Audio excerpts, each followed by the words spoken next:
فأنزل الله سكينته عليه وأيده بجنود لم تروها وجعل كلمة الذين كفروا السفلى وكلمة الله هي العليا والله عزيز حكيم. الحمد لله رب العالمين، والصلاة والسلام على خاتم الأنبياء والمرسلين سيدنا محمد وعلى آله وصحبه أجمعين ومن دعا بدعوته واهتدى بهديه إلى يوم الدين.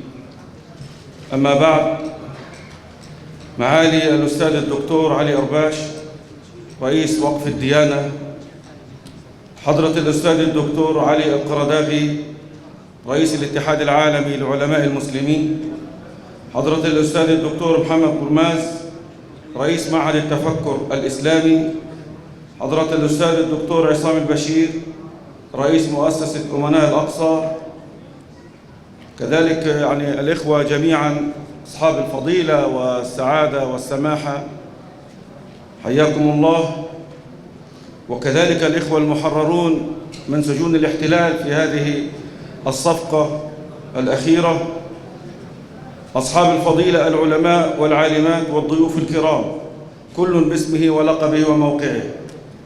السلام عليكم ورحمة الله تعالى وبركاته. يطيب لنا أن نلتقي بكم في هذا اليوم العظيم من أيام الله تعالى. دعينا الله سبحانه أن يوفقنا لتحقيق ما نصبو إليه من ريادة العلماء للأمة وقيادتها في مواصلة الحراك الدائم ضد هذا العدوان المجرم وجرائمه ومجازره، والعمل على وقف هذه الجرائم على هذا الشعب الأعزل، ومواصلة المزيد من الدعم والنصرة إلى الأهل والإخوة في غزة وفلسطين عموما.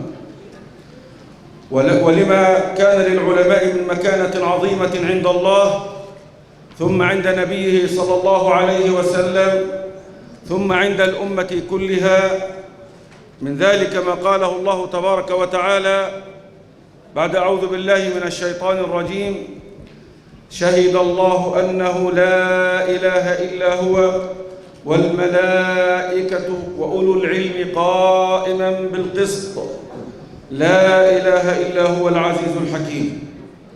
وحيث قال النبي صلى الله عليه وسلم في الحديث المعروف المشهور: إن العلماء ورثة الأنبياء، وإن الأنبياء لم يورثوا دينارا ولا درهما، وإنما ورثوا العلم، فمن أخذ به أخذ بحظ وافر. يسعدنا أن نلتقي بكم أصحاب الفضيلة في هذا البلد الطيب تركيا، الذي يخرج نباتا طيبا بإذن ربنا سبحانه من العلماء والدعاة والخطباء والوعاظ والحفظة، سائلين المولى سبحانه وتعالى أن يحفظ هذا البلد الكريم من كيد الكائدين وأطماع الطامعين. أيها السادة العلماء والضيوف، نلتقي بكم في هذا المؤتمر التاريخي الهام في مرحلة مفصلية تعيشها أمتنا الإسلامية، التي يغشاها هذا العدو الصهيوني الغاشم، الذي يتغول على الأطفال والنساء والشيوخ والمرضى، فيقتل منهم بلا حساب ولا محاسب، يجوع الجوع ويعطش الظمأ، ويطلق على الناس أنياب الحرمان من الدواء والكساء والغطاء، يرتكب الجرائم المركبة التي يعاقب على كل واحدة منها القانون الدولي المحنط. فالحصار جريمة، والقصف والدمار، دمار البيوت على رؤوس من فيها جريمة، وتدمير المستشفيات على رؤوس المرضى جريمة، وتدمير المساجد على رؤوس المصلين جريمة، وتدمير مراكز الإغاثة على رؤوس العاملين فيها جريمة، وتدمير سيارات الإسعاف ودفن المسعفين أحياء، دفن المسعفين أحياء مع سياراتهم كذلك هي جريمة. وتدمير المخابز على رؤوس الجوعى جريمة. وتدمير آبار المياه بعد قطعها، وتدمير السيارات نقلها والظامئين حولها جريمة. وتدمير البنية التحتية حيث المياه العادمة أصبحت حول كل بيت وفي كل زقاق جريمة. وقتل الأطفال الرضع وقطع رؤوسهم جريمة. وقتل الأجنة في أرحام الأمهات جريمة. وللعلم الجنود يتسلون على قتل الأطفال والأجنة في بطون الأمهات، يتسلى، يقول أنا أدخن سيجارة ثم أقتل ثم أستريح، وأدخن سيجارة ثم أقتل، هكذا هي وظيفتي. والجرائم في حق الأسرى جريمة كذلك. أيها السادة، لن تبقى جريمة في التاريخ أو في أساطير القصص الخيالية التي تروى على سبيل التندر إلا ويمارسها هذا العدو المجرم تحت مرأى ومسمع العالم كله، عربا وعجما وأوروبيين وأمم متحدة. أيها السادة العلماء والضيوف الكرام، يقول الله تبارك وتعالى: والذين آمنوا وهاجروا وجاهدوا في سبيل الله والذين آووا ونصروا أولئك هم المؤمنون حقا. أولئك هم المؤمنون حقا، لهم مغفرة ورزق كريم. هما فئتان: الذين آمنوا وهاجروا وجاهدوا فئة، والذين آووا ونصروا فئة، وهناك فئة ثالثة سكت عنها القرآن. فمن هاتين الفئتين، من كان من هاتين الفئتين كان مؤمنا حقا، والذي لم يؤوي ولم ينصر فهو من الفئة التي لم تذكر، فليراجع إيمانه، ليس له إيمان حقيقي.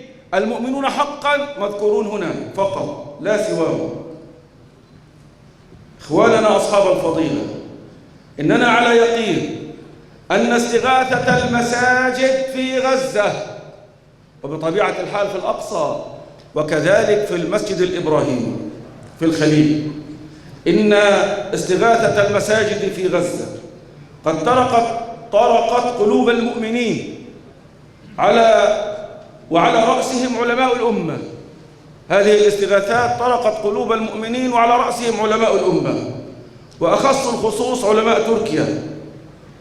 وكلنا أمل ويقين إن شاء الله أن يكون لمؤتمركم هذا انطلاقة قوية متجددة مكملة لما سبق من جهود. هناك جهود، لكن نريد أن تتواصل على أفضل وعلى أعلى مستوى وعلى أشد إن شاء الله، للعمل على إسعاف عاجل للمصليات المؤقتة في غزة. هناك رغم كل هذا الدمار والقصف والقتل بلا حساب ولا عدد، ولكن هناك لكم إخوة مصرون على إقامة شعائر الله في الأرض، ومن يعظم شعائر الله فإنها من تقوى القلوب.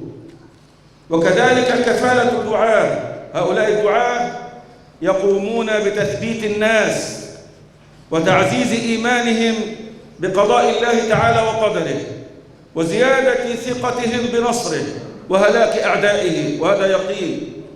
ونأمل كذلك أن تتجدد التوأمة بين مساجد تركيا ومساجد فلسطين، وخاصة المسجد الأقصى المبارك والمسجد الإبراهيمي في الخليل ومساجد غزة المدمرة.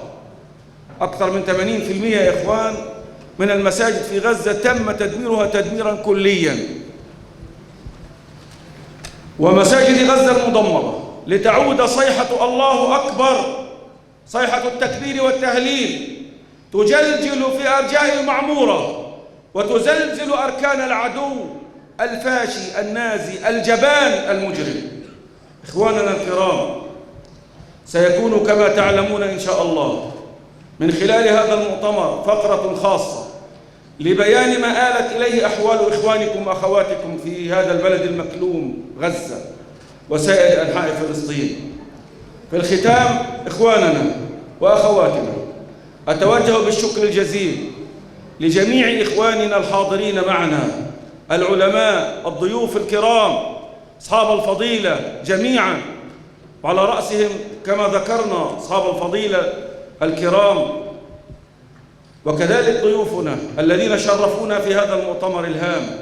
نحن ضيوف في هذا البلد، نحن نرحب بالجميع باسم الجميع، لأننا نحن منكم وأنتم منا، وأنتم عمقنا وتاريخنا وحضارتنا، أنتم تاريخنا أيها الإخوة في هذا البلد الكريم. نرحب بكم جميعا ونشكركم جميعا على هذا الحضور، كل باسمه ولقبه وموقعه، سائلا المولى سبحانه أن يعجل الفرج لشعبنا، وأن يأتي بالنصر المبين، وأن يمكن المجاهدين من رقاب المجرمين، وأن يعينهم على تحرير الأقصى ليعود إلى حضن الأمة الإسلامية سالما معافى، وأن يحفظ تركيا من كل سوء، وأن يحفظ جميع بلاد المسلمين من أذى الصهاينة المجرمين وأطماعهم هؤلاء الغاصبين. حياكم الله جميعا، والسلام عليكم ورحمة الله تعالى وبركاته.